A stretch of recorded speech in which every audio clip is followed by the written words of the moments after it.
sa lalawigan ng Oriental Mindoro. Ako si Fea Rizan de Leon at ito ang Kapitolyo para sa mamamayan.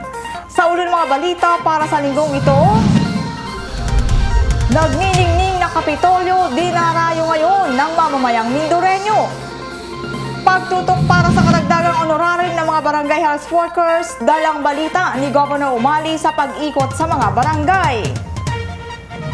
Public at private partnership pinagtibay ng sikat.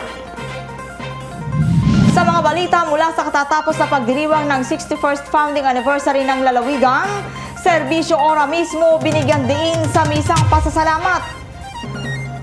Supply ng kuryente inaasahang bubuti. 6.4 megawatt power plant pinasinayaan na sa Oriental Mindoro. Mga biyaya at suporta ng pamahalaang nasyonal sa lalawigan bumuhos sagad kay PSN.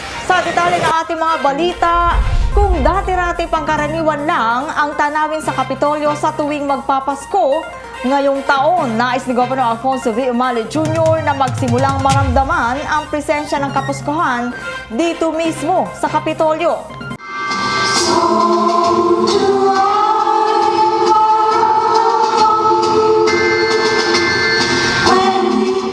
Buwan pa lamang ng Nobyembre, makikita na ang mga kawani ng iba't ibang tanggapan sa Kapitolyo na abala sa pagdedekorasyon ng mga sagisag ng Kapaskuhan sa kani-kanilang tanggapan. Unang mapapansin dito, ang giant snowman na sakop na tanggapan ng sangguniang palalawigan na tunay na dinadayo at kinatutuwa ang pasyalan lalo na ng mga bata. Sa mga nagniningning at kumukuti-kutitap na mga ilaw, mapapansin din sa ibang tanggapan ang mga recyclable materials na ginamit na may kaugnayan sa serbisyong kanilang ipinagkakaloob sa ating mga kababayan. Ang dahilan, naglunsad si Governor Umali ng pa-contest sa lahat ng mga tanggapan sa Kapitolyo ng pagandahan ng pag-aayos ng mga Christmas decor, partikular sa labas na kanilang tanggapan. Inumpisahan natin itong pang-contest natin, pailaw. Gagawin natin tuloy-tuloy yung gagawin na natin festive ito hanggang January 6. Tuloy-tuloy yung mga event, ihanda nyo na. Gabi-gabi, hanggang alas 10 ng gabi, bawat Ang mga Christmas lights ay bukas at maaaring pasyalan ng mga pamilya mula alas 6 ng gabi hanggang ika-10 ng gabi. Sa Disyembre 5, huhusgahan ng mga hurado ang mga naturang tanggapan at ipagkakaloob ang ipapremyo sa Disyembre 22, ang araw ng Christmas party ng Kapitolyo. Ang mga mananalo ang makatatanggap ng 25,000 cash prize para sa first place, 15,000 cash prize sa second place at 10,000 cash prize sa third place. Pipili rin ng 5 tanggapan na makatatanggap ng 5,000 pesos na consolation prize.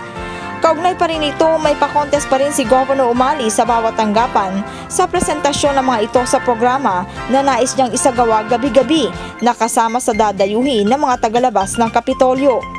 Nakalinya rin ang pagkakaroon ng Kapitolyo Got Talent tuwing Biyernes ng gabi upang maliban sa panonood ng Christmas lights ay mas masiyahan ang mga pumapasyal tuwing gabi sa Kapitolyo.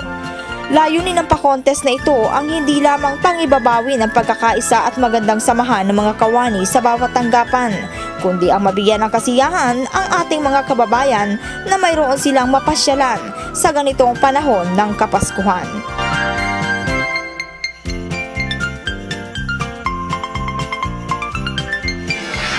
Tinututukan ngayon ni Governor Alfonso V. Umali Jr. ang pakikipagnegosasyon nito kay DSWD Secretary Dinky Suliman ang posibilidad ng pagkakaroon ng karagdagang natatanggap na honorarium ng mga barangay health workers at iba pang mga volunteers sa mga barangay dahil naramdaman ng punong lalawigan ang hirap at pagtitiis ng mga ito makapaglingkod lamang sa kanilang mga kabarangay. Ito ang dalang balita ni Punong Lalawigan sa pag-ikot nito sa 6 na namang proyektong pinasinayaan sa mga bayan ng Bungabong at Bansud noong ika-22 ng Nobyembre. Ngayon po, dinadayo ngayon yung Kapitolyo. Dahil sa dami ng mga aktibidades na ginagawa doon. Kaya siguro kung may oras kayo, baka gusto nyo makasilip doon. Dahil makikita nyo nakakatuwa ngayon. Pero nangyayari ito dahil sa pagkakaisa natin. Meron ako ng pagkakataong itanong doon na yung bang mga DHW kako, meron ba kayong programa para dyan DHW, barangay tanod, mga BN scholar.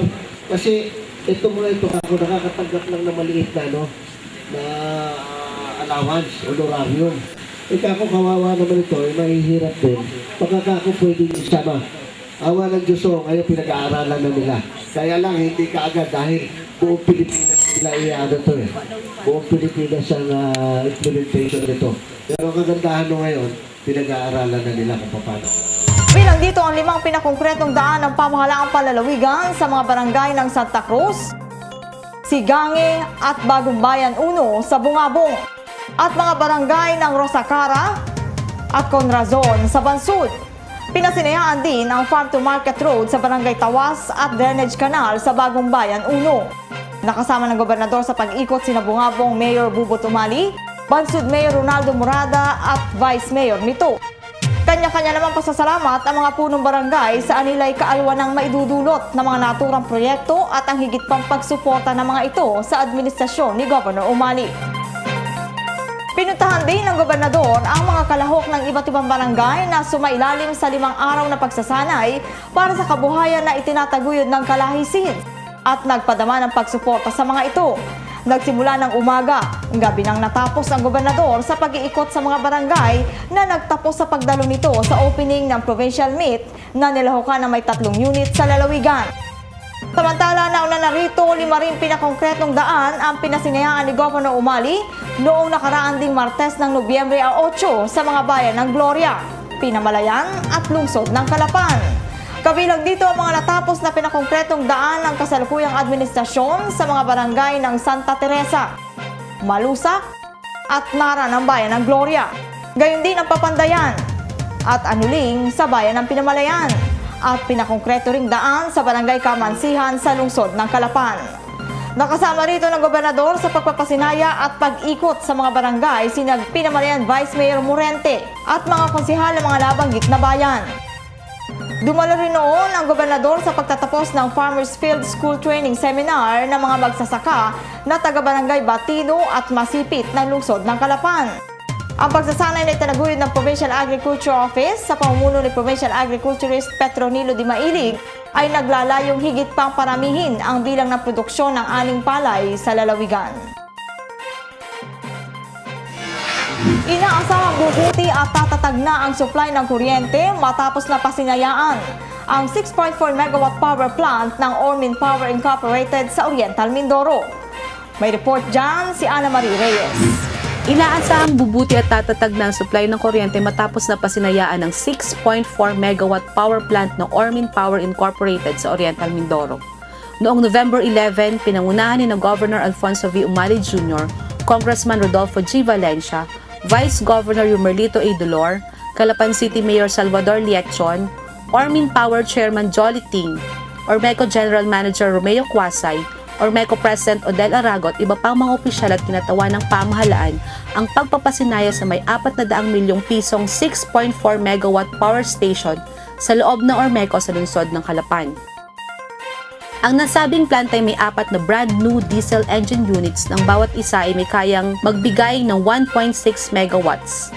Ang pinagsamang lakas ng mga makinang ito na gawa ng Hyundai Heavy Industries Incorporated ng South Korea ay sapat sa pangangailangan ng 4 na bayan kasama ang lungsod ng Calapan.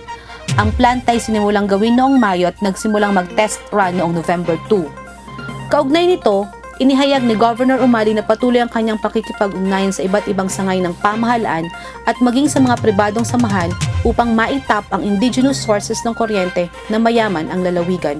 Dito po sa Mindoro, nakakatawa, ito isang welcome news, welcome na development na kung saan nagkaroon tayo ng ganitong additional 6.4 megawatts power na kung saan malaki ang maitutulong nito. Ako, I'm just hoping na talagang marami pa.